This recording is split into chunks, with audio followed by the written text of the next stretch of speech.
Good morning, students. Let's continue today's class by activity sheet 4 from question number 7, in which you can see question is given. Circle each word that has the soft C sound or the soft G sound. Now here the rules are given.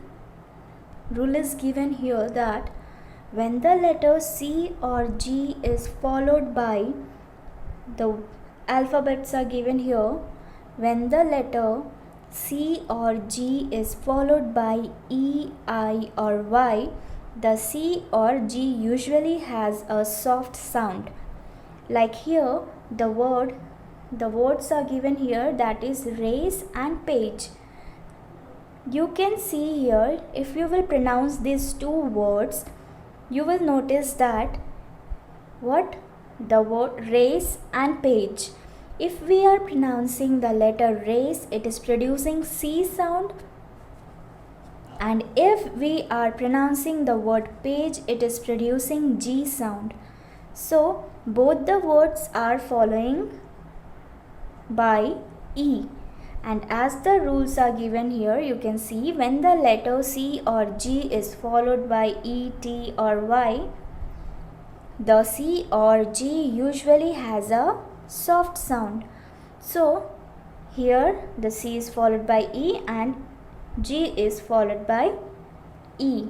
So it is producing which kind of sound, students? Soft sound. Okay. Now see over here, we have to circle. What is the question number 7 given? Circle each word that has the soft C sound or the soft G sound. Now you already know the rule over here, that the letter followed by E, I or Y, you have to circle those words. So start with the first eyes. You can see, you will circle this word. You will circle this word, that is eyes, because the letter C is followed by E. Likewise, first one eyes, second city, then sage, magic, ceiling, likewise face. Then in second line, gym, fence, recent, general, page, then giant, center. Then next line, nice. Over here you can see lace, rage, rice, gem. Here large, huge, place, then dance, police, giraffe, then bridge, engine, balance, marriage. All these are the words that is followed by the letter E, I or Y, and that is producing which kind of sound? Soft sound. Okay, now all these you have to circle. Now the second question is given. Circle each word that has the sound of C or G. Here it is given, circle each word that has the hard sound of C or G. Now student, first you have to read the sentence, like I am reading this first one. Everyone had a good time at Claire's birthday party. Here you will find out the two words that is producing G sound and C sound. You have to circle that word. First you have to read the sentence. Now listen carefully that which one is producing G sound and C sound. Now I have noticed that while reading the sentence, that here good is the word that is producing G sound, and Claire's here, see here it is, so it is producing hard sound of C. So in this line, two words you have to circle. Likewise, come to the second one. The rules are the same. First, read the sentence. The guest came dressed in fancy costumes. The guest G came C dressed in fancy nothing costumes. Costumes, here three words, that is guest, came and costumes. Okay, came and C are producing which kind of sound? Costume and came is producing hard sound of C and guest as hard sound of G. Likewise, the third one, Cyril was a detective who solved crime mysteries. So third one will be detective C and crime C. Fourth one, Francis wore a colorful gown and an orange wig. Here colorful C sound and gown G sound. Fifth one, a magician did some nice tricks with balls. Here tricks. Sixth one, the children played bingo and had sack races. Here you can see bingo and sack. Seventh one, then Claire's mother gave them cake and ice cream. Here cake and cream.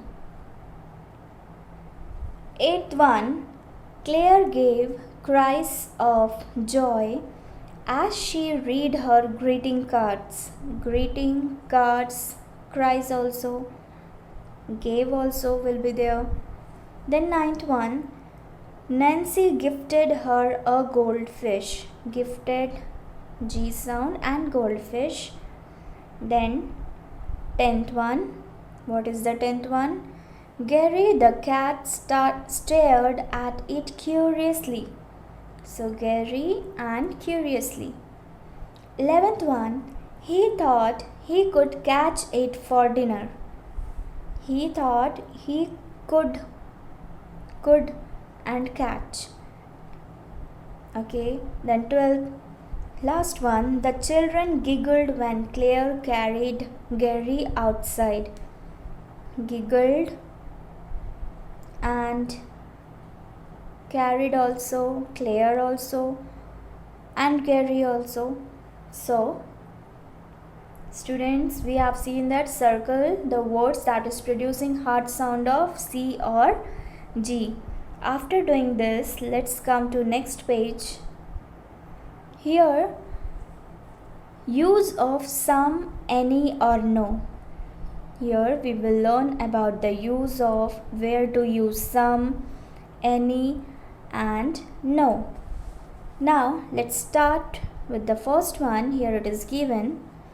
We use some in positive sentences and any in negative sentences. The rules are given over here that where to use some and where to use any. So where to use this some? In a positive sentence and any in negative sentence. Positive and negative sentence means, children, negative sentence is what?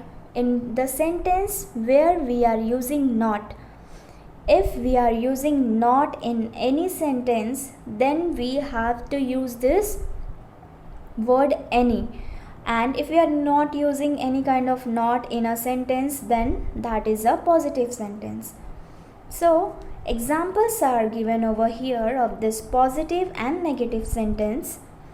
In positive sentence here, first you can see, I want some soup please. We have used some. Here we have used some over here. So I want some soup please. Now the use of any in the next one. See what the example is given. I don't want any soup now. Don't means here we use not, do not. I do not want any soup now. So if we have used not over here, then this is a negative sentence, and in negative sentence we have to use any. Means the use of any we can use only in negative sentence. Now come to the next one. Next one is what? We use some in questions when we expect a positive answer. These both are similar.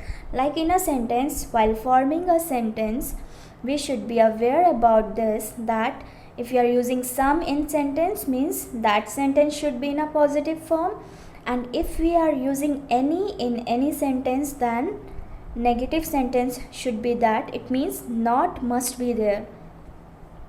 So likewise, same thing is given over here in this sentence, that we use some in questions when we expect a positive answer. Means if anybody is replying in a positive way, then we use some. Okay. Now negative means when we expect a negative answer, then we use any. Okay. When we should use any? When we expect a negative answer. Negative answer means no or not. Let's see with the help of example. First here it is given, can you lend me some money please? Here while making a question, some we have used. Okay. So we are expecting that the person to whom we are asking a question, that person is having money and he or she can help us. So we are asking, can you lend me some money please? Here the use of some you have seen.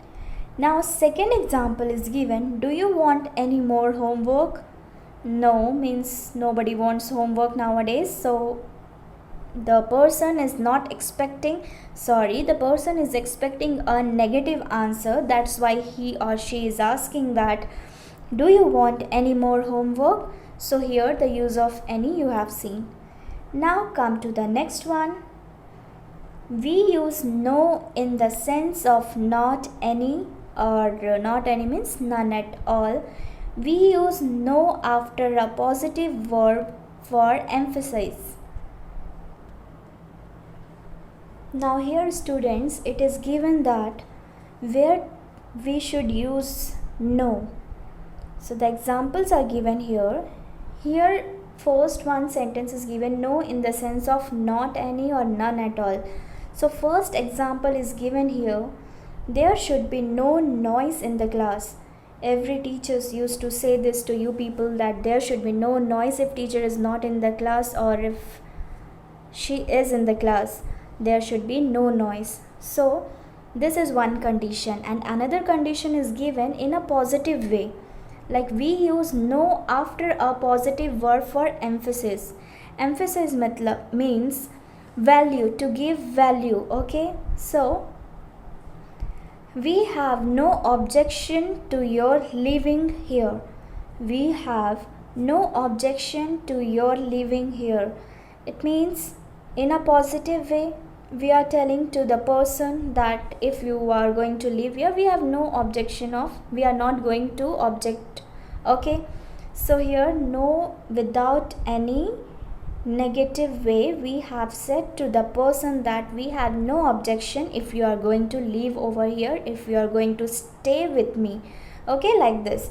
So come to the next one. This one is over. Next one, we can never use two negatives not and no in the same sentence. So here it is given, I haven't got no money. We cannot use not and no in the same sentence. How can you use this? So I haven't, here also if you are using not, and here also using no. So I haven't got no money. This is wrong way to tell anybody. I have got no money. If you are telling this, I have got no money, yes, it is correct. I haven't got any money. This is also correct. Now after this, let's come to question number 8, that is based on this explanation. You have to write over here. First one, please give me dash more juice, some more juice.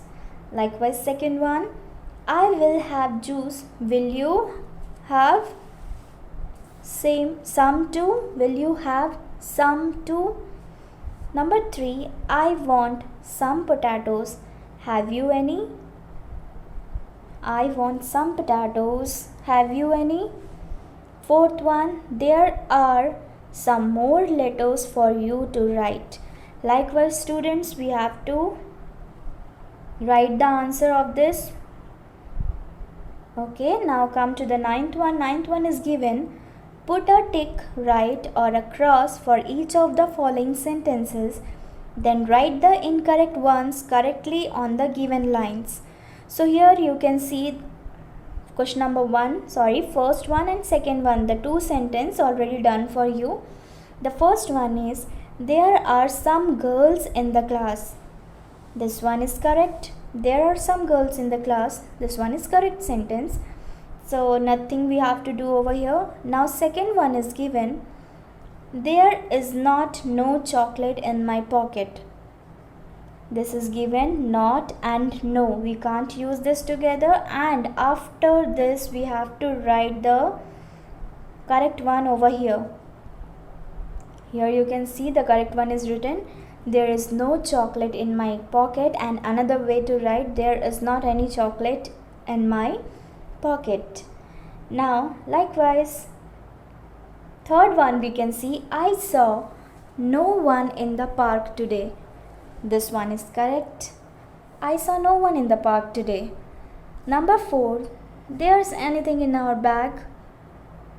There's anything in our bag. We should say, there is nothing in our bag. There is nothing in our bag. Like fifth one, is there anybody in the house? This one is correct. Likewise, student, we have to correct the sentence. We have to write over here. Okay, now come to the last one. Last is given, mistakes to avoid. What are the mistakes we should avoid here? Now see, the first one, as if or as though must be followed by past tense. If we are making a sentence in past tense while talking, we should use this as if. If we are using this as if or as though, this should be followed by past tense. Like here it is given, she speaks as if she knew it well. She speaks as if she knew it well. Here knew is the past tense, and as if we have used over here. So she speaks as if she knew it all. So this is followed by this past tense. That's why it is correct one. So we should always notice all these things. Second one, nouns of measurement remain singular when used before another noun. So here the examples are given. If we are using a 2-meter wall, that is correct. But if we are using by looking this one, more than one is given, so we should use this meters and rupees. All these things are wrong. So here it is given, if we are using the measurements, then it should be singular form. Okay, so here we should not use s or es in front of, at the last of any sentence, any words. So a 2-meter wall is the correct one. If we are using a 2 meters wall, that is the wrong one. We should not use before noun. When used before, here it is given that nouns of measurement remain singular when used before another noun. Now come to the next one, a 5 rupee note. We can't say a 5 rupees note as the rules are given over here. Now third is what? Support from above. Support from above means we should use all these words. The meaning of these words are given, support from above. Now you can see both the words are same, hang and hang, but we can use these words as, if we are making a sentence like this, support from above, and the example is given over here, that is, she hung the washing on the line. She hung the washing on the line. Here we have used hung. Now another hang, hanged and hanged. Here you can see this one we can only use when we are talking, when we have the meaning of that word like this: kill by hanging from a rope around the neck. The murderer was hanged to death. We have used this word. The murderer was hanged to death. Okay, students, now likewise fourth one you can see. Fourth over here, again the meaning of these words is given. Okay, so here you can see lie and lie, both the words are same, but we have different meaning over here. Lay, we have used lay over here, and here also lay is there. Laid, lying, lying and laying, all these words have the different meanings. Now let's start see the meaning. Lie, lay, laying and lying. The meaning of these words is be at rest. Second one, lie, lied, lied and lying. Make false statement. If you are lying, we usually say that don't lie to me. It means you are telling a false statement to someone. That's why we usually used to say this, don't lie to me, and she is lying to me, like this. Now the third one, lay, laid, laid and laying. Put in a certain position, produce X. Now the first example you can see, Mohan lied to me. Here Mohan lied to me, you have used this. The old man lay on his bed. Lay means at rest position. She laid the blanket over the sleeping child. She laid the blanket over the sleeping child. Here two examples are given, put in a certain position. So here this is based on this example, put in a certain position the blanket. So this is over, students. Now the 10th question. First one, choose the correct word for each blank. Choose the correct word for each blank. Here it is given, she is my. Older and elder is given in the option, you have to choose the one. So she is my elder sister. She is my elder sister is the correct one. Second, today I lost a, as we have learned that 100 rupees we can't use in a measurement like this. It should be remain singular when used before another noun. So the correct one is this one, 100 rupee note. Third one, she dashed her head for shame. She hung. The meaning of hung means support from above. And the same one, she hung her head for shame. My grandpa is 80 years old. Years, S1. He talks as if he was a minister. Was. So here it is over, students.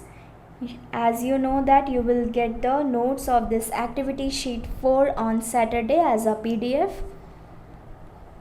Thank you, students.